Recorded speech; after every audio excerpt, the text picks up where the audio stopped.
You know what? I've been feeling really bored lately.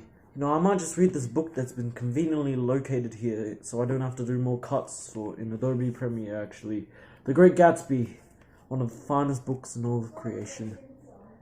And now I just put a cut in here that says like 2 years later, and then yeah, I go to sleep. Oh.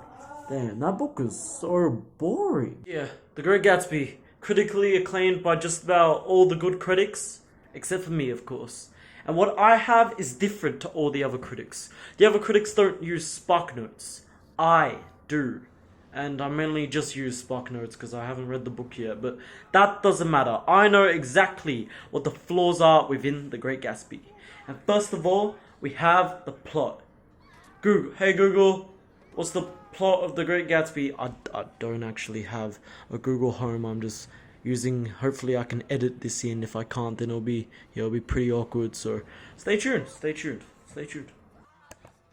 The Great Gatsby's plot revolves around a bunch of dumbasses going to each other's houses. So it all starts with Nick. He is the narrator and cousin of Daisy, who is married to this dude named Tom, who is having an affair with Myrtle, but she is married to George. Then Gatsby slips in somewhere here since he's in love with Daisy, and before we know it, it all goes wrong. Blah blah blah. Gatsby runs over Myrtle, George kills him, and everyone dies. The end. See the issues here with the story. How to get girls No, to no, like I you, didn't how mean to get history, popular, Google. how Okay, much yeah, is that a was Lamborghini? totally not scripted or anything. Yeah, big brain. Like what I did there with the joke, I said here of the story, and that kind of sounded like history. So yeah, that was pretty funny. And what's more, the history wasn't even that bad. So yeah, pretty funny history joke. Am I right? Yeah, you should leave a like in the description below. Yeah, I'm gonna. Oh, I hate this guy. Oh, I hate myself. Yeah, the plot of The Great Gatsby is pretty terrible. The most dramatic thing that ever happens is Myrtle getting run over by Gatsby. Like, if you want to read trash stories, then in the description below, I'll put in my very own, the Typewriter of the Telltale.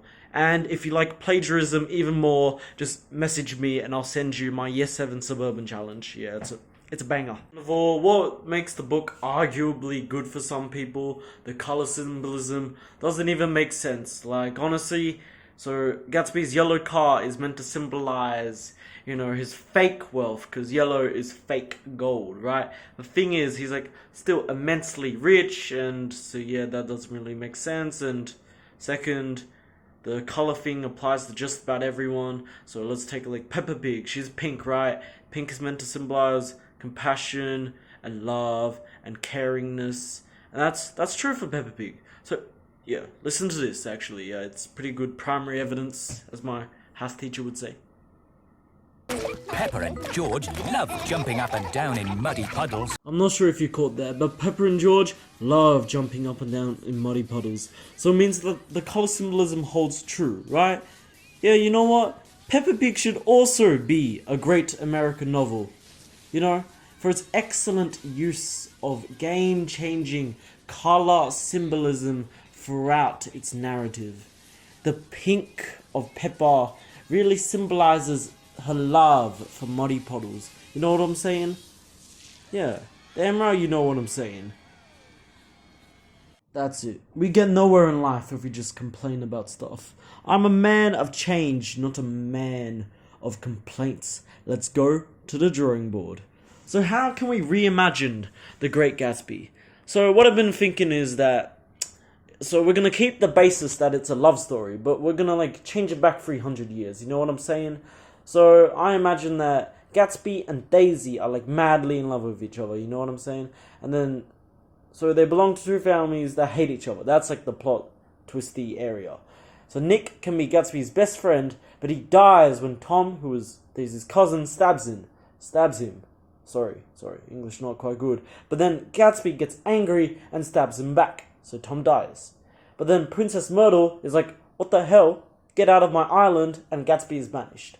George can be the Pope guy who really wants to see this young couple together, so he hatches a plan. He fakes Daisy's death and gets a messenger to tell Gatsby to go get her.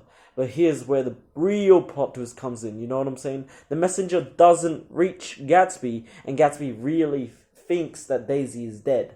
So he pulls up and kills himself. Because, you know, that's awfully romantic, and we're in a romantic story. Yes. But then, thing is, Daisy isn't really dead, and she wakes up and she's like, yo, why is my love dead on the ground? And she also kills herself. Yep. That's the end of The Great Gatsby. Way infinitely better than what it is now. You know what I'm saying? That's right. Vote me number 1. Thank you very much. Yeah, that's the end of the video, but since I'm so generous, I'm going to link an essay that I did about The Great Gatsby and the symbolism of it in the description below, so you wouldn't have to go and read this book yourself, you know. Yeah, I'm pretty kind. It got an A, by the way, so it's pretty good. Yeah, don't mean to flex or anything. Alright, that's it. If you liked, leave a like and subscribe. Thank you. Goodbye.